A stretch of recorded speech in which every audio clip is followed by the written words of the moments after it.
एक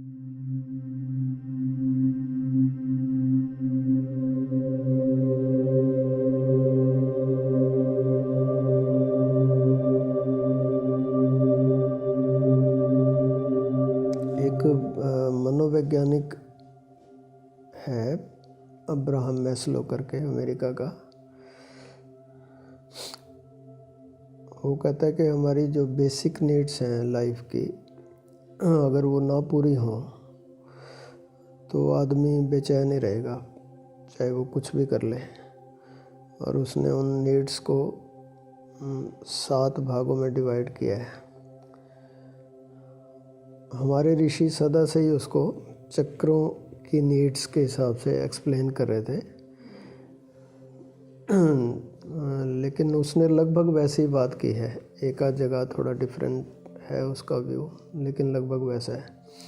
तो अगर उसको हम देखें तो पहले हमारे फर्स्ट चक्रा के नीड्स को अगर मैस्लो की भाषा में कहें, मूलाधार चक्र से संबंधित, तो कहता है फिज़िकल नीड्स, हमारे शरीर की मतलब इच्छाएं हैं, भौतिक इच्छाएं कह लो, है ना। खाना पीना, जिसको हम रोटी कपड़ा, इस तरह की व्यवस्थाएं जो हैं वो बेसिक नीड है। खाना चाहिए, भूख लगती है। दूसरा, पश्चिम के वैज्ञानिक अपने ढंग से कहते हैं, वो कहते हैं जो सेंसुअल बॉडी है हमारी, उसको वो कहते हैं सेक्स नीड्स।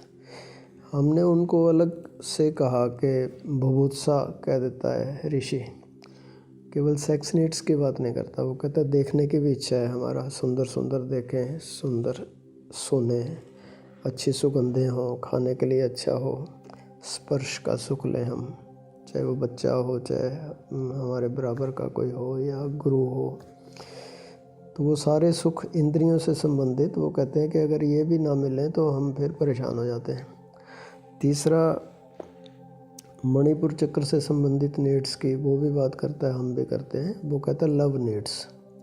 हम उसको इमोशनल नीड्स कह रहे थे। लव एक पर्टिकुलर हो गया, इमोशंस में और बहुत सारे इमोशंस हो गए। तो आदमी मतलब आदमी यानी कोई भी व्यक्ति, पुरुष या स्त्री की बात नहीं, हम प्रेम चाहते हैं।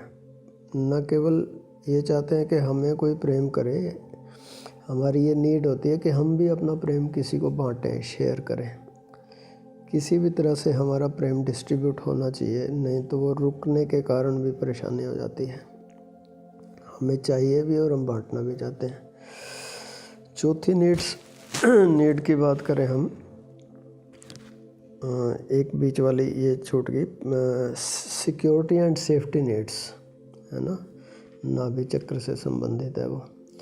सुरक्षा की हमारे अंदर कामना है, अपना घर हो, अपना मकान हो, बैंक बैलेंस हो, फ्यूचर के लिए कुछ हमारे पास हो, अचानक कुछ हो जाए तो हमारे पास व्यवस्था होनी चाहिए, है ना। बुढ़ापे के लिए कुछ हो, सिक्योरिटी सेफ्टी नीड्स की बात है। पांचवी हमारे मन के तल की नीड्स हैं।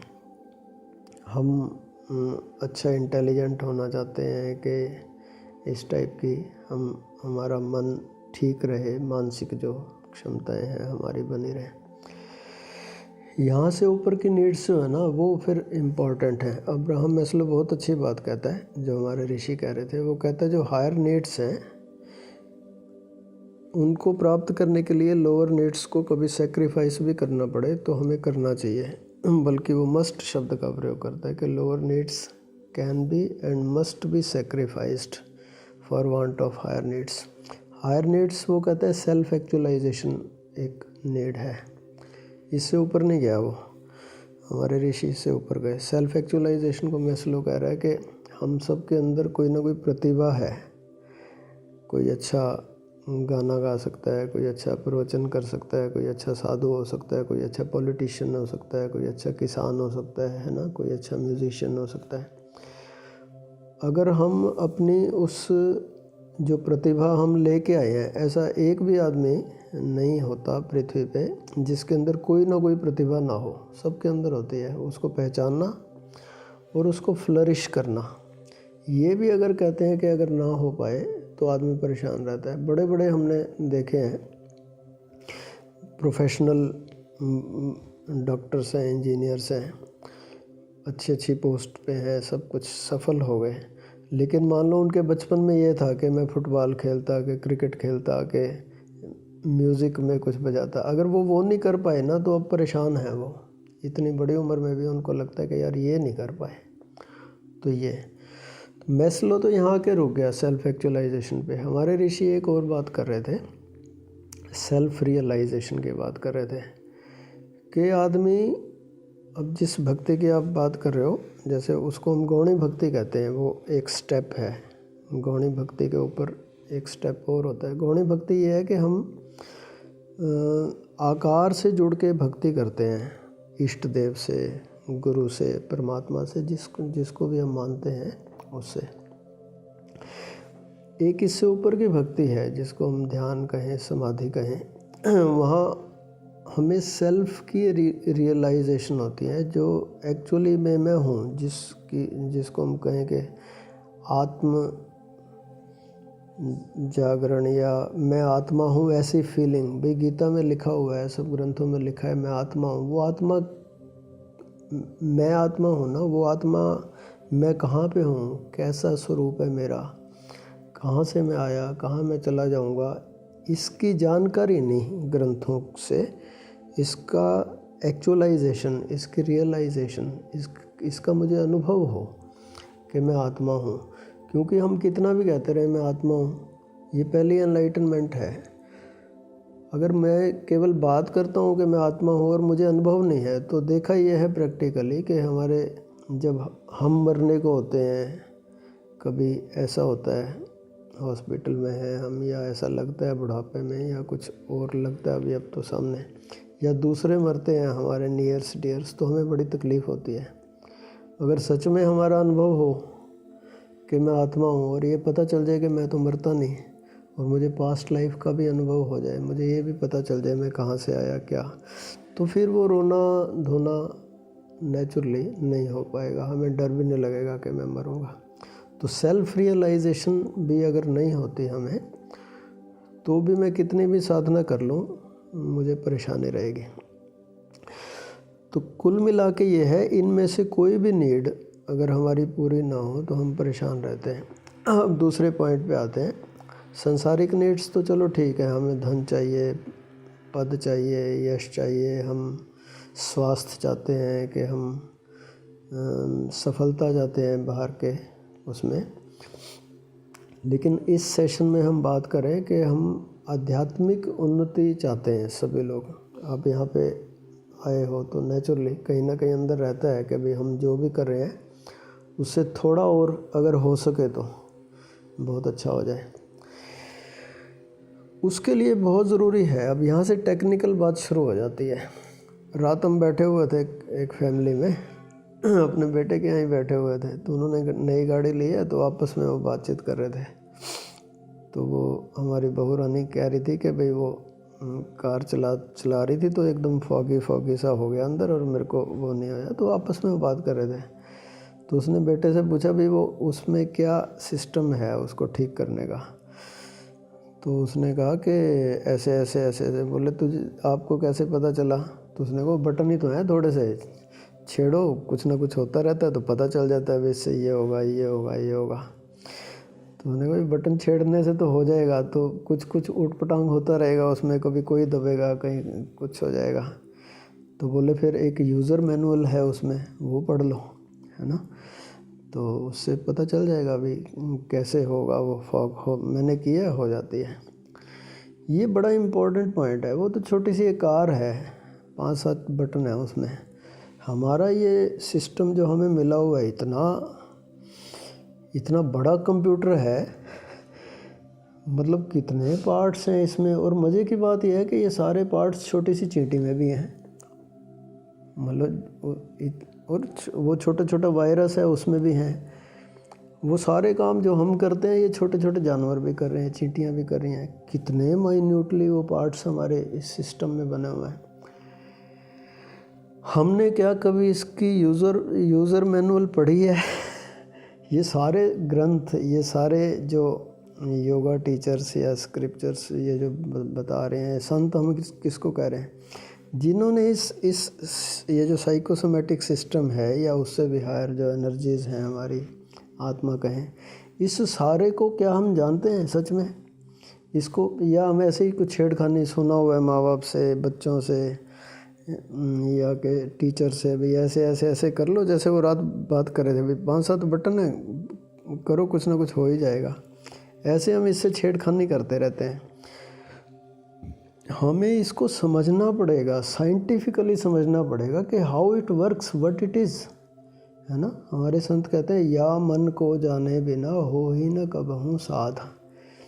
कहते हैं अगर साइंटिफिकली इस मन को, मन जो बड़ा इम्पोर्टेंट है इसमें, अगर उसको हम ना समझे तो हम साधना नहीं कर सकते, सिंपल है ना। तो हम समझें, एक तो ये शरीर है, मुख्य रूप से 4 फैकल्टीज़ तो हमें समझनी ही पड़ेंगी, और फैकल्टी तो जैसे जैसे साधना करेंगे, नाद या और उसकी हम बात करेंगे। पहले तो हम शरीर को समझें, ये तो सबको दिखाई देता है, समझ में भी आता है। मन नहीं समझ में आता।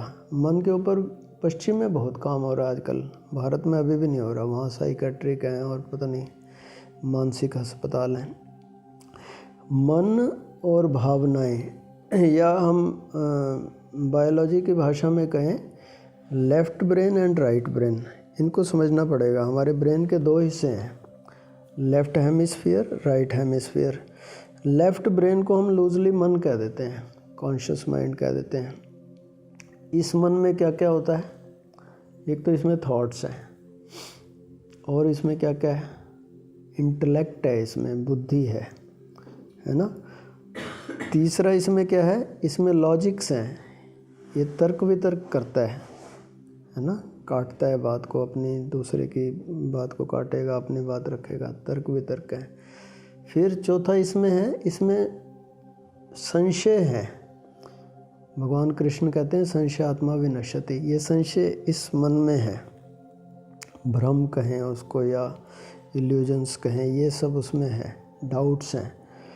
और 5वां सबसे बड़ा इसमें मन में है, वो ये है कि पर्सनैलिटी, डुअलिटी कहें या अनेक होने की फीलिंग।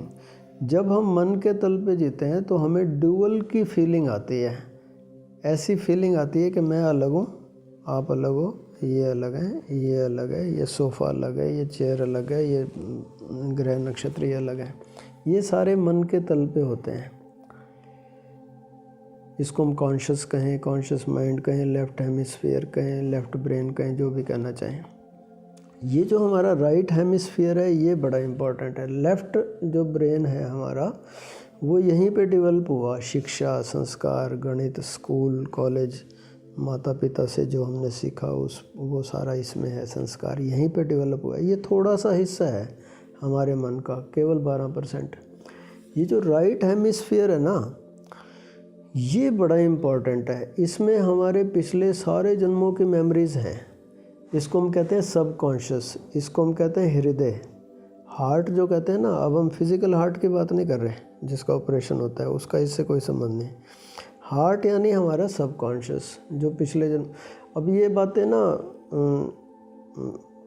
भागवत की कथा में कोई नहीं करेगा राम जी की कथा में कोई नहीं सुनाएगा, लेकिन इसके बिना बात अधूरी है। ये हमें समझना पड़ेगा, बड़ा बारीक है ना। गीता में कहीं कहीं इसकी चर्चा है। गीता के इसलिए प्रवचन होते भी नहीं क्योंकि लोग बोर हो जाते हैं, कहानी तो है नहीं उसमें, है ना, उसमें सारा डिटेल में है।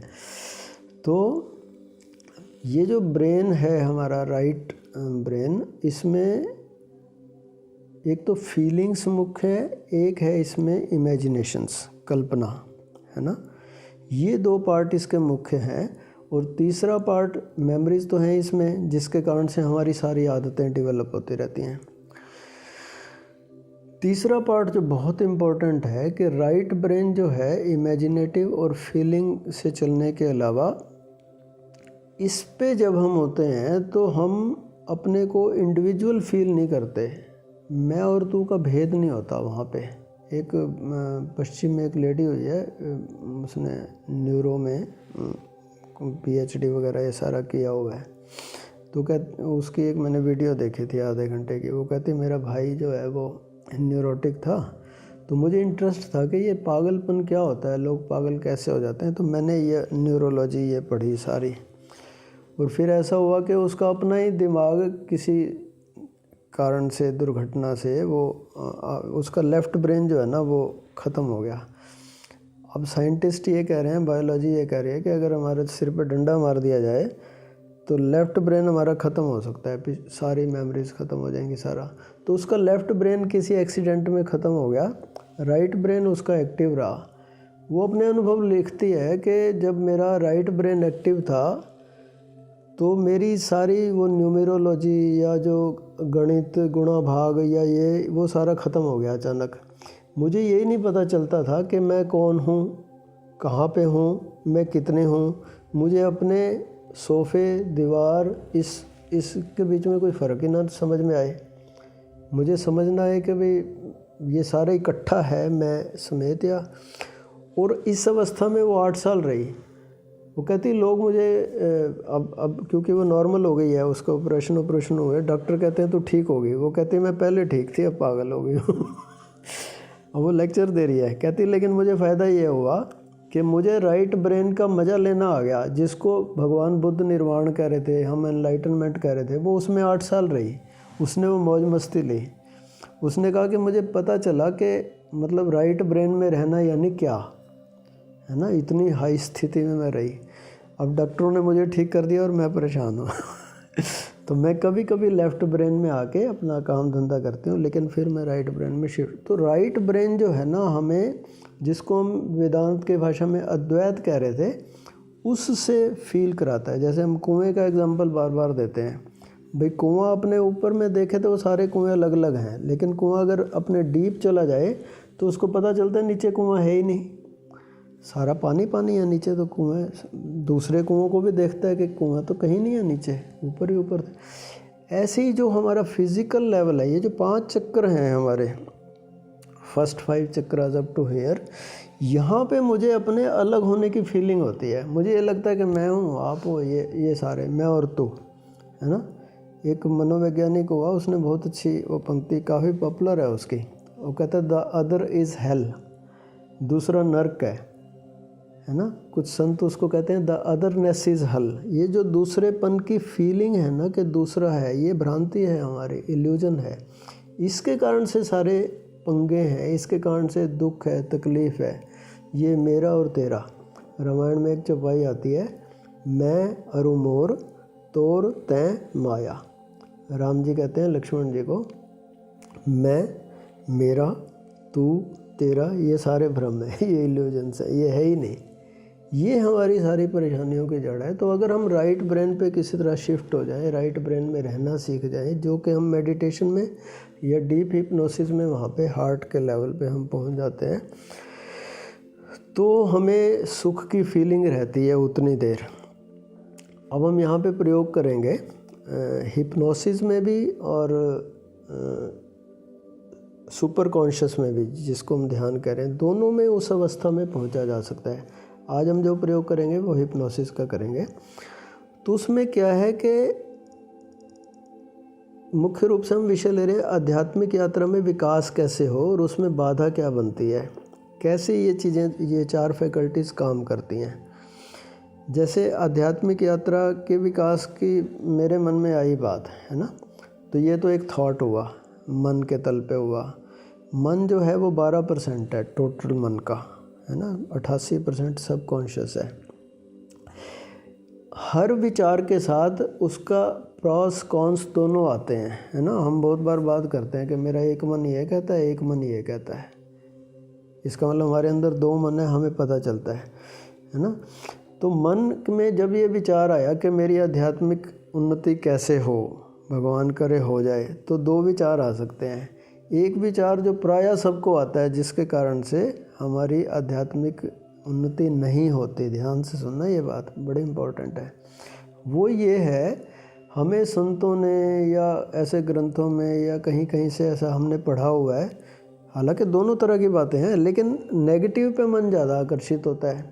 वो हमने सुना हुआ है कि आध्यात्मिक यात्रा, अरे ये तो जन्मों जन्मों की बातें हैं और बहुत समय लगता है, पूरी ज़िंदगी गर्क करनी पड़ती है, बड़ी मेहनत है, तपस्या करनी पड़ेगी, हमारे बस की तो बात नहीं, हम तो गृहस्थी लोग हैं, ये तो बड़े बड़े संत कर पाते हैं, ऐसी बातें आती हैं। इस थॉट के साथ जब ये आई, वैसी हमारी फीलिंग बनी, वैसी हमारी इमेजिनेशन हो गई। हम सारी उम्र, कल स्वामी जी से यही बात हो रही थी, ये कह रहे थे कि हमारा क्या होगा, हम क्या ऐसे ही रहेंगे सारी उम्र। मैंने कहा जब आप फील करते हो ना कि ऐसे हैं हम तो ऐसे ही रहेंगे, तो ये हंस रहे थे, बोले सारे यही कहते हैं, अब हम करें क्या। अरे मैंने कहा उनसे पूछो जो तुम्हें ये कह रहे हैं कि कई कई जन्म में, उनका इस जन्म में कैसे हो गया, उनका इस जन्म में कैसे होगा, ये सवाल नहीं हमारे अंदर खड़ा होता। हमें लगता है वो तो गुरु जी हैं, बहुत बड़े हैं। भाई वो भी तो हमारे जैसे थे, हमें कभी नहीं लगता कि हम भी कभी उनके जैसे हो सकते हैं। हम रामलीला देखते हैं, कृष्ण लीला देखते हैं, हमें नहीं लगता कि हम राम या कृष्ण हो सकते हैं। तो एक थॉट के साथ कि मेरी आध्यात्मिक यात्रा कैसी होगी, होनी चाहिए, ये सारे थॉट्स आते हैं नेगेटिव, कि मेरा कुछ नहीं हो सकता, हम तो गृहस्थी लोग हैं, हम तो ऐसे ही हैं, बाल बच्चोंदार हैं, हमारा तो क्या होना है। ऐसे करके हम ना ठप कर देते हैं। इस फीलिंग में सारी उम्र जिएंगे, ऐसा ही होगा। हमारी जो चौथी फैकल्टी है ना, जिसको मैं आत्मा कह रहा हूँ, वो हमारी सारी फीलिंग्स को मिरराइज करती है। कहते हैं ना आत्मा दर्पण की तरह है, वो दर्पण यही है। जो मैं फीलिंग कर रहा हूँ, अब मनोविज्ञान ये कह रहा है फीलिंग इज़ द प्रेयर। अगर मैं ये फीलिंग, अगर मैं ये कह रहा हूँ ना, मैं ये प्रार्थना कर रहा हूँ कि ये कर दो प्रभु, मेरे को भी मेरा भी मोक्ष कर दो, मेरा यूँ कर दो, मेरा एक बात तो पक्की है, मैं इस फीलिंग में हूँ कि इस समय तो मेरा मोक्ष नहीं हुआ। या मैं कह रहा हूँ कि जी मुझे बहुत धन दे दो, मेरे बच्चे हो जाएं, मेरा केस जीत जाए प्रभु, तो मैं किस फीलिंग में हूँ कि इस समय तो मेरे पास धन नहीं है। मेरी फीलिंग लैक की फीलिंग है, शॉर्टेज की फीलिंग है। वो मेरे अंदर ही एक और फैकल्टी है जिसको मैं आत्मा कह रहा हूँ। आत्मा यानी परमात्मा का छोटा रूप, क्वालिटेटिवली वो सेम है। वो उसी फीलिंग को मिरराइज कर रही है 24/7। मैं जो जो फील कर रहा हूँ वैसा वैसा होता जा रहा है, होता जा रहा है, होता जा रहा है। जब मैं फील कर रहा हूँ कि मेरी साधना नहीं हो सकती, मैं तो गृहस्थी हूँ, मैं तो ये हूँ, मैं तो वो हूँ, मेरे पास धन नहीं है, मेरे पास ये नहीं है, मैं बड़ी परेशानी में हूँ, मेरे सारे चारों तरफ दुश्मन है, क्या होगा, यही होगा, पक्का यही होता रहे। वो तो मैं कह रहा हूँ ना, यूज़र मैनुअल पढ़ें हम और इन चीज़ों को समझें कि है कि मेरे पास है क्या। वो गलती से होता है, कभी कभी कार का वो बटन ऐसा दब जाता है कि वो चल पड़ती है, वो फॉग ऐसे हमारे गलती से कभी कभार हो जाता है। कोई ऐसा बटन दब जाता है, कभी अच्छी फील आ जाती है, कोई आके दिलासा दे जाता है, नहीं चिंता ना कर, मैं तेरे साथ हूँ। हम थोड़ी देर को अच्छी फील में आते हैं, वो काम हो जाता है हमारा। अच्छी फीलिंग से काम जल्दी हो जाते हैं, नेगेटिव फीलिंग उतनी इफ़ेक्टिव नहीं होती, लेकिन लगातार है तो वो इफ़ेक्टिव होती है। तो ये जो सारे थॉट्स हैं ना, ये हमारी साधना में गति नहीं होने देते, ये हमारे स्वास्थ्य को ठीक नहीं होने देते, ये हमें अमीर नहीं होने देते, ये हमें सक्सेस नहीं होने देते। ये किसी भी फील्ड में नेगेटिविटीज़ बहुत है। पूरा मनोविज्ञान कह रहा है कि नेगेटिविटी से बचो। अब एक पॉजिटिव थॉट भी आ सकता था। मैंने यहाँ पे जो पहली वीडियो रिकॉर्ड की, उसमें वो मुझे किसी ने प्रश्न भेजा था, वो पढ़ा मैंने। वो कबीर साहब का भजन था, उसमें मोको कहाँ ढूंढे रे बंदे, मैं तो तेरे पास में। वो पूरा भजन है कि मैं यज्ञ में नहीं हूँ, जप में नहीं हूँ, तप में नहीं हूँ, मंदिर में नहीं हूँ, पूजा में नहीं हूँ, पाठ में नहीं हूँ, तीर्थ में नहीं हूँ, काबा में नहीं हूँ, सारा कह मैं नहीं हूँ। और कबीर साहब के सारे गुण गाते हैं, एक भी संत नहीं जो उनके गुण ना गाता हो, सारे कथा में कोट करते हैं। इस गीत को कोई नहीं पढ़ता। इस गीत के लास्ट में कबीर साहब कहते हैं कि खोजी होए तो तुरंत ही मिली हूँ। खोजी होए, अगर आप खोजी हो तो कितनी देर में मिल जाऊँगा, तुरंत ही। खोजी होए तो तुरंत ही मिले हूँ, है ना। पल भर की तलाश में, 1 सेकंड में बोले मिल जाऊँगा। कैसे, कहते हैं कहत कबीर सुनो भाई साधो, 2 सांसों की सांस में। कबीर साहब कह रहे हैं कि कहाँ मिलूँगा, कहते हैं सुनो। कबीर साहब ने हर शब्द में कहा सुनो सुनो सुनो। हम ऐसा समझते हैं कबीर साहब कह रहे हैं भाई मेरी बात ध्यान से सुनो। अरे भाई इतनी बार कहने की क्या ज़रूरत थी। वो कह रहे हैं सुनो उस कॉस्मिक साउंड को, उस ओंकार को, उस नाद को सुनो, उस शब्द को, एक ओंकार सतनाम को, the sound of silence, cosmic sound, resonance. कितने शब्द अलग अलग संतों ने कहा। अपूर्व श्रुत भगवान महावीर कह रहे हैं, कहते हैं उसको सुनो। वो कहाँ सुनाई देगी? कहत कबीर सुनो भाई साधो, दो सांसों की सांस में। ये जो दो सांस, आती सांस और जाती सांस, उसमें मैंने पूरा एक्सप्लेन किया। उसकी वो जो पाज है वहाँ पे सुनो। ऐसे बहुत सारे संतों ने कहा, रामायण में जगह जगह भरा पड़ा है कि हर मनुष्य जन्म में व्यक्ति प्राप्त कर सकता है परमात्मा को, हर मनुष्य जन्म में। हम ऐसे ग्रंथ नहीं पढ़ते, हम गीता का 12वां गीता के ऐसे जहाँ पे ध्यान की बातें, वो हमें कोई नहीं सिखाता। हम उत्तर कांड नहीं पढ़ते रामायण का, बाकी सारे कांड पढ़ लेते हैं। श्रीमद् भागवत कथा का 12वां स्कंद कोई नहीं पढ़ता, कोई नहीं पढ़ाता भाई उसमें क्या लिखा हुआ है। ये सारी बातें भरी हुई हैं। उपनिषद कोई नहीं पढ़ता, 300 उपनिषद हैं करीब। कभी पढ़ा हमने एक भी उपनिषद पढ़ा? हम रामायण ही पढ़ते हैं क्योंकि कहानी लिखी हुई है उसमें। हम राम जी की गाथा गाएंगे, हम राम जी बन सकते हैं ऐसा? भाई राम जी भी तो जब पैदा हुए हमारे जैसे पैदा हुए। तो हम साधना नहीं करते क्योंकि हमने वो वाली बातें ज़्यादा पकड़ ली जो कि कह रहे हैं कि नहीं हो सकता, नहीं हो सकता, नहीं हो सकता। मैं आपको दूसरी बात कह रहा हूँ कि ऐसे संतों की भी कतार है जिन्होंने ये बात लिखी है, हो सकता है, हो सकता है, हो सकता है, इसी जन्म में हो सकता है, अभी हो सकता है, यहीं हो सकता है। हम उनकी बातों पे ध्यान नहीं देते। तो अगर मैं नेगेटिव सोच रहा हूँ तो नेगेटिव कल्पनाएं होती हैं। अगर मैं पॉजिटिव सोचूँ ना, ऐसी बातें सुनूँ, तो फिर पॉजिटिव कल्पना होगी। इमेजिनेशन बहुत बड़ी फैकल्टी है हमारी, जो सेकंड पार्ट है ना राइट ब्रेन उसकी।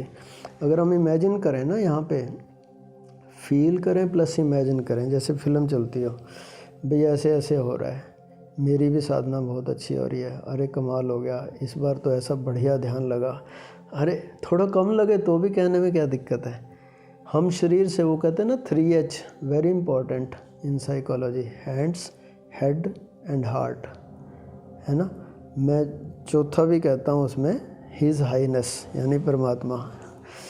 ये चारों अगर इकट्ठे चलें, मैं कह तो रहा हूँ मेरी साधना बहुत अच्छी होनी चाहिए, लेकिन मैं फील क्या कर रहा हूँ, भाई नहीं हम तो गृहस्थी हैं, हमारी तो इतनी होती है, बस मत्था टेक लिया बस हो गया, फील नहीं मैं करता। तो मेरी फीलिंग, मेरे थॉट्स बिल्कुल अलग हैं, मैं चाहता बिल्कुल अलग हूँ, तो फिर वो होता नहीं, आपस में क्लैश करते हैं, बात ख़त्म हो जाती है।